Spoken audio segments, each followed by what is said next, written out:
So this is a very brief, very short beginner's approach to localizing science of nervous system. So let's talk about the nervous system at brief first. Okay, nervous system starts from the cerebrum. Then there is the brainstem. Brainstem is divided into pons, the midbrain, the pons, the medulla, and then the spinal cord. From spinal cord, there are spinal roots. The spinal roots forms a peripheral nerve. The peripheral nerve forms the neuromuscular junction, and the neuromuscular junction is ended in the muscle. Okay, so the pathology can be anywhere. It can be in the cerebrum, it can be in the brainstem, it can be in the spinal cord, it can be in the spinal roots, and it can be in the peripheral nerve, it can be in the NMJ, that is neuromuscular junction, or it can be in the muscles. So there will be signs and symptoms and history provided in the MCQs, from where you have to find out which part of the spinal cord is affected. So this is the basic thing which you need to know. Alright, so what are the usual signs and symptoms? Let's talk about them.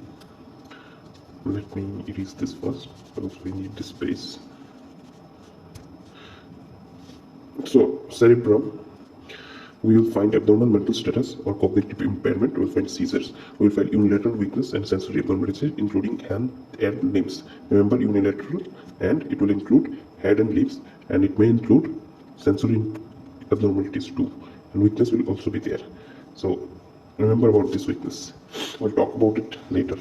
Now, if we also might find visual field abnormalities, and we also might find movement abnormalities like diffuse incoordination, tremor, chorea, acidosis, etc.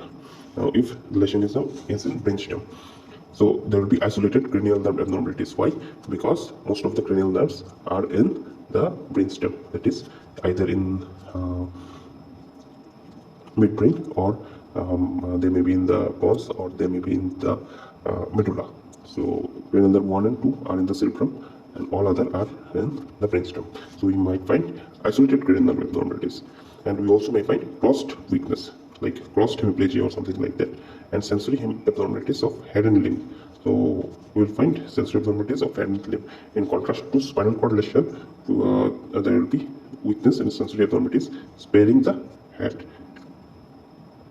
Okay, about spinal cord lesions, there may be back pain because of the local issues caused by the lesion, or there may be tenderness. These are found in Cox spine, that is TV spine. Okay, and there will be mixed upper and lower motor neuron findings, very much pathognomic of motor neuron disease. And we'll find a sensory level, and there may be sphincter dysfunction too. Sphincter dysfunction, why? Because the pontine micturition center, or the spinal micturition center. Sphincter dysfunction can be due to lesions in brain stems also, because of the pontine maturation center, and maybe also because of the lesion of cerebrum also, because of the chief maturation center in the frontal lobe. But mostly they are found in the lesions of spinal cord. Then there are spinal roots. So in the lesions of spinal roots, we will find radiating limb pain, we will find weakness and or sensory abnormalities following root distribution. So this root distribution is important. In MCQs, we'll have to check for if they provided any information about root distribution, and there will be loss of reflexes. And in peripheral nerve lesions, there will be mild or distal limb pain. There may be weakness or sensory abnormalities following nerve distribution. There will be sensory loss, or maybe pain also in globs and stocking type, and there will be loss of reflexes. Now this weakness, they are different. How?